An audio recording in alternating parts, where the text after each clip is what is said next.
जेवणासोबत तोंडी लावायला काहीतरी चटपटीत हवं ना.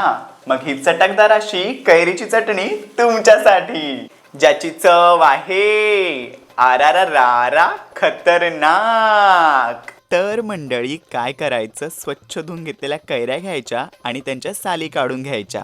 आणि साली काढून झाल्या की चांगलं गॅसवरती अलटी पलटी करून भाजून घ्यायचं. लगोलगच ना टमाटर, लसणाचा कांदा आणि हिरव्या मिरच्या ह्यांना देखील ना चांगलं भाजून घ्यायचं, म्हणजे स्मोकी फ्लेवर होतो चटणीला. आता हे सगळं ना तुम्ही मिक्सरला देखील वाटू शकता, बट पाटावर वाटायची ना बातच काय यावर आहे.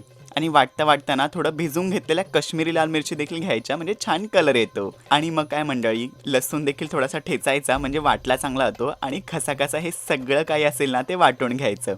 आता पितळेच्या हंडीमध्ये घालायचं तेल, मोहरी, हिंग, कांदा घालायचा आणि लाल तिखट सुद्धा. आता इथे ना मी घवळं भाजलेले हे जिन्नस घेतलेत. चांगलं त्याला कुटायचं, असं ओबडधोबडच मसाला करायचा. मग बघा कसली मजा येते खायला. आता वाटप घालून चवीपुरतं मीठ घालायचं, छान मिक्स करून थोडी कोथिंबीर घालायची शेवटी, आणि तयार आहे तुमची चटकदार अशी कैरीची चटणी. डाळ भात, भाकरी, चपाती कुठल्याही गोष्टीसोबत खायला एकदम खतरनाक मजा येईल. वाट कशी बघताय, बसताय ना मंडळी?